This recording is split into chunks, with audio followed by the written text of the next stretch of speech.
El canciller José Valencia confirmó que el gobierno de Ecuador ofreció las facilidades para que este jueves viajen a México 7 personas, entre ellas 4 asambleístas identificados con el correísmo que permanecían en la embajada de ese país en Quito, luego de las protestas de octubre pasado.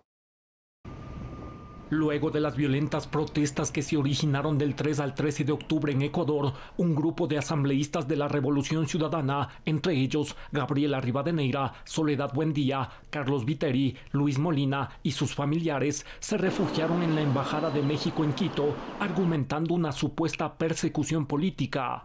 Este jueves, el gobierno dio todas las facilidades para que estas personas salgan del país. Siguiendo la línea de respeto a los instrumentos internacionales que ha mantenido el gobierno del presidente Lenín Moreno, esta semana se comunicó a la Embajada de México que se brindarían las facilidades necesarias para que estos ciudadanos salgan del Ecuador.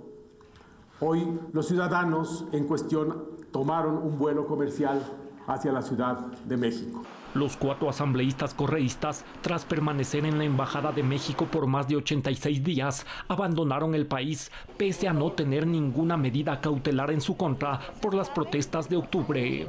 Esto evidencia una vez más, como lo conoce la ciudadanía y la comunidad internacional, que detrás del discurso de persecución política está un interés político de un sector que busca la impunidad ante los delitos por los que muchos son hoy procesados por órganos judiciales independientes. El canciller recalcó que en Ecuador se vive en democracia y se respeta los derechos de todos los ciudadanos. La única manera en que nunca se repitan los ataques, las persecuciones y el poder judicial en manos del gobernante de turno es demostrar en los hechos que la democracia es la única respuesta y que dentro de ella la separación de poderes y el respeto a los derechos humanos son cruciales.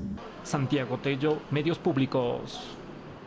6 de la mañana con 58 minutos. A esta hora le damos la bienvenida a nuestro primer invitado, Fabricio Villamar. Él es asambleísta independiente. ¿Cómo está usted, legislador? Buenos días, bienvenido. Siempre un gusto. Buenos días.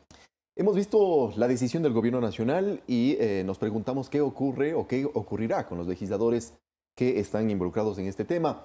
Sobre todo tomando en cuenta que existen 2 condiciones por las cuales se pierde la calidad del legislador, de acuerdo a la ley orgánica de la función legislativa. Una, cuando hay una sentencia condenatoria ejecutoriada, y otra cuando hay una acción administrativa. Entonces, ¿deberán permanecer con el cargo de legislador hasta el periodo por el que fueron elegidos?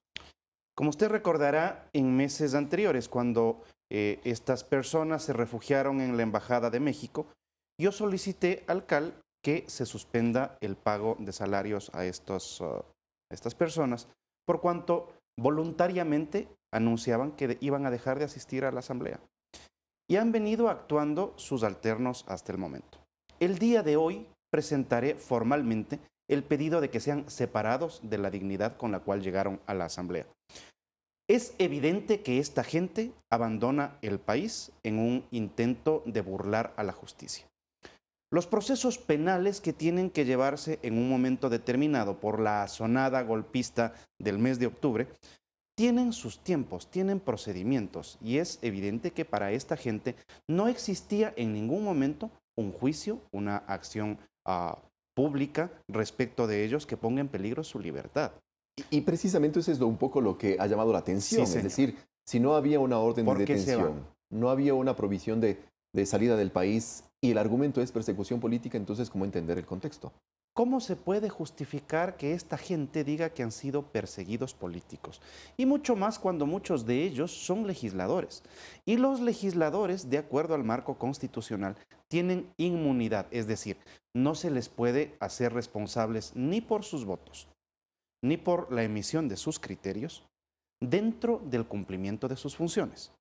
En cambio, siempre pueden ser procesados por delitos comunes, como el delito de rebelión, como los delitos que se vieron durante el mes de octubre, que es bastante probable que estén en la etapa de indagación en la Fiscalía previo al inicio del proceso propiamente dicho. ¿Qué es lo que corresponde al interior de la Asamblea? Es decir, ¿usted solicita en el Pleno o tendrá el CAL que conocer este asunto y luego someterlo a votación? Yo solicitaré formalmente el día de hoy por medio de la Secretaría, de tal manera que el CAL ponga en conocimiento de la Asamblea que esta gente no vuelve a ocupar la curul que en algún momento ocuparon. Me parece que ese es un primer elemento. Pero no se contradice entonces con lo dispuesto en la Ley Orgánica de la Función Legislativa, Respecto, de que pierden su calidad de legisladores únicamente bajo estas dos consideraciones. Una sentencia ejecutoriada, condenatoria ejecutoriada, y otra una acción administrativa. Lo segundo estaría a través de su pedido. exactamente. Porque la sentencia condenatoria no existe en este momento. De hecho, ni siquiera existe un proceso. Es bastante probable que haya una indagación, pero no existe un proceso formalmente iniciado. Por eso es incomprensible que se vayan. Por eso siempre fue incomprensible que pidan asilo. Es triste para quienes tenemos buena apreciación de México que se hayan convertido en el destino favorito de los prófugos de la justicia ecuatoriana por los delitos cometidos en contra de la administración pública. Sin embargo, esto es lo que hay. Esta gente estuvo casi 3 meses metida en esa embajada, a pesar de que no existía un proceso conocido, pero adicionalmente, como le digo, cuando esta gente tenía protección constitucional.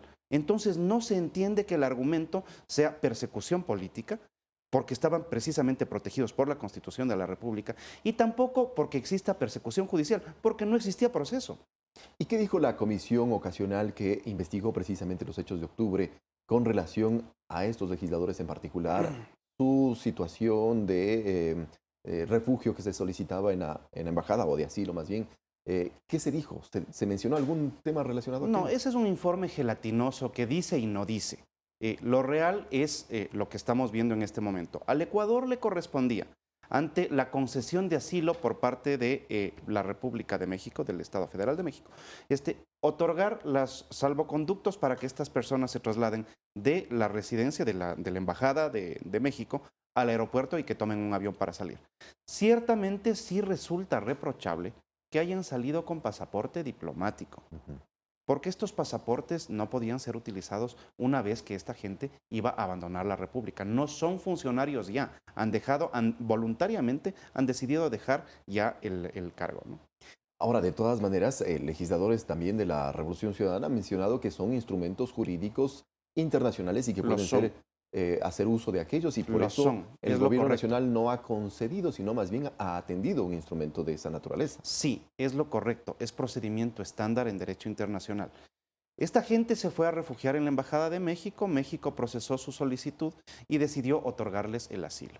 En tal sentido, lo que corresponde en derecho y en derecho internacional es otorgarles los salvoconductos y todas las facilidades necesarias, incluso bajo protesta, estando en desacuerdo. A pesar de que esta gente haya participado en una asonada golpista, la República tiene que ser sólida respecto del cumplimiento de la normativa internacional. ¿Y cuáles son las pruebas, las sospechas que existen a propósito de la participación en esta sonada golpista que usted menciona? Las mismas que se efectuaron en un momento determinado en contra de la prefecta de la provincia de Pichincha, los casos que han sido mencionados en contra de otros dirigentes que participaron en esta sonada y que están siendo procesados en este momento en la Fiscalía. Nuevamente, ¿qué es lo importante de esto? Los funcionarios públicos tenemos responsabilidades civiles, exactamente igual que otra persona, responsabilidades administrativas ante la Contraloría, responsabilidades penales por el cometimiento de actos reñidos con el Código Integral Penal y responsabilidades políticas. Sobre estas son las que tendrán que analizarse. Ahora, ¿la Fiscalía va, digamos, al ritmo, a tono con las demandas alrededor de esta investigación? No, tan es así que usted conoce que, por ejemplo, hasta el momento no existe una respuesta de la Fiscalía a los 17, 18 casos por diezmos que yo he presentado a la misma. Tampoco he recibido notificaciones respecto de cómo avanza el proceso que presenté en contra de Yacu Pérez por el delito de rebelión y evidentemente de las investigaciones que se están realizando por los hechos del mes de octubre. A veces los hechos sobrepasan la velocidad administrativa que tienen los organismos judiciales. Ojalá sea eso y no problema de voluntad. ¿Qué es lo que corresponde de aquí en adelante con relación a la Asamblea si es que definitivamente pierden sus cargos por esta acción administrativa y si es que debe conectar o no con los aspectos de carácter judicial? Por un lado, ciertamente lo que le corresponde a la Fiscalía y al sistema de justicia, pero ¿habrá intenciones, al menos de su lado, de solicitar, por ejemplo, juicios políticos? Es que no se puede solicitar un juicio político en contra de estos legisladores, no es por ahí.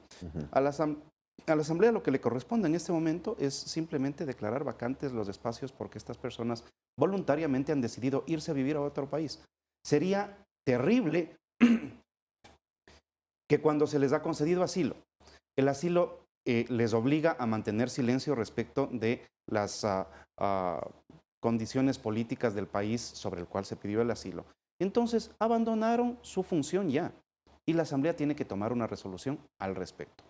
Que será necesario invitarle al señor canciller para verificar cuándo llegó el pedido de asilo concedido por México. Sí, creo que es necesario, es parte del control político, pero nuevamente, a pesar de que no nos guste, es lo que en derecho corresponde. ¿Cómo se configura la Asamblea? A partir de aquí, digamos, se titularizarán definitivamente los alternos, pero... Se principalizarán, perdón. ¿Qué es lo que ocurre de aquí en adelante con relación a las fuerzas políticas para continuar con el trabajo? Es decir, los temas que están pendientes y los desafíos para este año 2020 y sobre todo a las puertas de un proceso electoral. Aparentemente habría una ligera variación de fuerzas. Entiendo que una de las legisladoras que reemplaza a los que acaban de salir del Ecuador, más bien se ha adherido al grupo del presidente de la República, a la gente de Alianza País. Entonces entiendo que existe una ligera variación de fuerzas. Este es el primer efecto. El segundo es un efecto administrativo que lo hemos conversado varias veces el día de hoy. Y el tercero, sí tengo la sensación de que esto trata de configurar lo que será el marco de discusión política para el siguiente año. Estamos en un año preelectoral y en este año preelectoral habrán algunos que quieran utilizar el victimizarse como mecanismo de sustentar una posición política. Lo correcto es que dentro de la institucionalidad cada estamento de la República haga lo que tiene que hacer sin temor ni favor. Ojalá así se haga de parte de la justicia, ojalá lo haga también el Ejecutivo y evidentemente la Asamblea. Esta victimización está atada entonces también con los procesos, por ejemplo, del denominado caso Arroz Verde o sobornos 2012-2016. A ver, siempre van a argumentar que existe un proceso de persecución quienes sean sancionados por la justicia. He revisado el dictamen de la jueza Camacho, en donde se excluyen algunos elementos, se excluyen algunas personas y se confirma la necesidad de que vayan a juicio un poco más de 20 personas. Aún no existe una resolución al respecto. Lo que se ha hecho es el llamamiento a juicio. Y a partir de la acción de las pruebas, de la ejecución de las pruebas, la jueza podrá tomar una resolución al respecto. Y ya veremos qué personas quedan inhabilitadas del ejercicio político si es que son condenadas por delitos en contra de la administración pública.